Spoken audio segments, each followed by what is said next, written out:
March Madness has absolutely lived up to its name so far this year.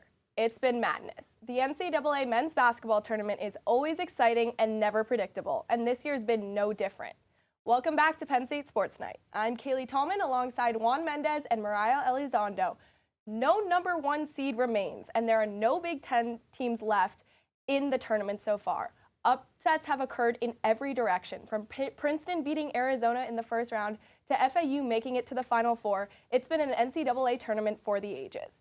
Just FAU, SDSU, UMiami, and UConn remain, and there's no doubt it'll be a battle to the end. Let's get into it.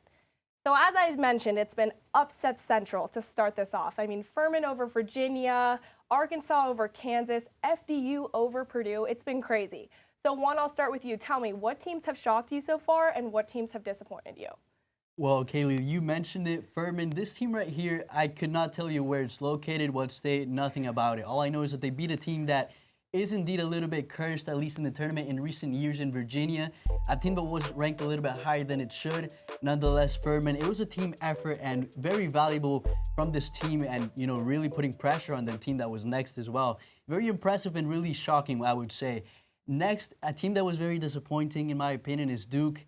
Didn't get it entirely upset. They lost to Tennessee, but it's Duke. They have 5 championships, and they have this program that is very, very valuable. They know how to recruit. They can get whoever they want, and yet this happens. They have a lot of talent in there, and they couldn't get it done this season. With Princeton versus Arizona, how does a number 15 ranked team beat a number 2 ranked team? I mean, Princeton hasn't made it back to the playoffs since 1967, a time where there was no madness in March. I mean, that's just ridiculous. And something that disappointed me was Purdue versus a team I don't even know about. Like, can someone please explain that to me? Like, that's just crazy. Yeah, I mean, all great picks. I'm going to talk about FAU, a number 9 seed coming into this tournament. They took down Memphis in the first round, a team I thought was going to beat them, and now have beaten Kansas State and Tennessee to get them to their first ever Final Four. Just wild, and they've looked like a great team. I mean, they've looked solid all around, and I think they've really made a name for themselves here and kind of came out as if they had something to prove. So now with those teams that have shocked us all, there are difference maker players that come with those teams. Mariah, who's been a difference maker for you so far? Adama Sanago. I mean, there's nothing to talk about. He's been the best player this whole playoffs. He averages 17.1 points and 7.5 rebounds. I don't think we've ever seen that this year. Yeah, that's a great pick, and I would talk about him as well, but I do have to bring somebody else from a different team, and that is from Miami. They have 3 great players in there. I had to just pinpoint it to one. He's averaging a lot of points and scored 27 and 7 threes, I believe. And he scored 15 in his last 20 against Texas to get to the Final Four. He's averaging his percentage right now, shooting percentage, 40% from threes as well, very high, 44% on the field regularly. And what I can tell you about his name, Nigel Pack, he is incredible, and he's the reason why this team is here now. I could kind of get into the analytical side a little bit here as well. They have 3 main players, trio in this team, and he is the guy on the outside, but the other 2 main weapons is Juan, of course, and Jordan Miller, of course. Jordan Miller can operate in the inside. Juan can do the same that he does, but when he puts a person away in the field, in the arena, in the court, when he strays them away, the other 2 have a lot more space to work with. So even if he doesn't have a good game, those 2 will have more space, less double teams, because those other players in the defense know that he will get open. He will run around the 3-point line and make them pay. So I have to say, without him, Miami will not be the same, will not be here in the Final Four. And I would say he's probably a top 3 player in this tournament. I would call him number 1 right now, in my opinion. Okay, both great picks. I'm going to take Marquise Noel on this one from Kansas State. He has been lights out all season for them, put up 30 points in Kansas State's loss to FAU and 19 assists in their win against Michigan State in the Sweet 16, which is an NCAA men's tournament record. He's been just phenomenal and has really helped Kansas State throughout this tournament. Unfortunately for them, they lost to FAU in the Elite Eight, and their tournament journey has come to an end.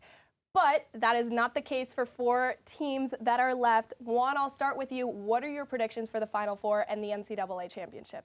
I got to say, it's a shocking Final Four. I don't think we expected anything here. I did expect UConn to be good, and maybe not this good. They're a very impressive team, and that's why I'll say the winner of this entire tournament will come from that matchup against Miami. And as you see in the board behind us, yes, I will choose Miami for this because of what I mentioned earlier. They have a team that is very complete, very full. They have a lot of weapons wherever you look at it, and they have somebody that could maybe not be as good as Sanogo, but they have Omir there in the middle in the paint to fight him out. Just as big as well, maybe not as agile as, able to get as many points as he does, as Sanogo does. But he has a shot there, but he will definitely let the three guys that I mentioned before, especially Jordan Miller, who dropped 27 points in his last match as well. One of those guys is going to shine and step up. Maybe it is going to be Isaiah Wong. Maybe it's going to be the threes from Pac. All those different weapons that they have, they could probably have a chance against this UConn team that right now just seems unbeatable. See, for me, I'm going to take an opposite route. I'm going to go with UConn. See, UConn, the chemistry between Donovan Clingan and Adam Sanogo, it's just something you've never seen before. It's unmatched. And let's not forget that in their first 4 games, they scored 15 points or more. And that is they're the third team in this century to accomplish that feat. Mariah, I'm going to have to agree with you on UConn. They are the only team in this Final Four who has won an NCAA tournament championship, and I think they're just so well-rounded, and that experience will really help carry them through to that championship.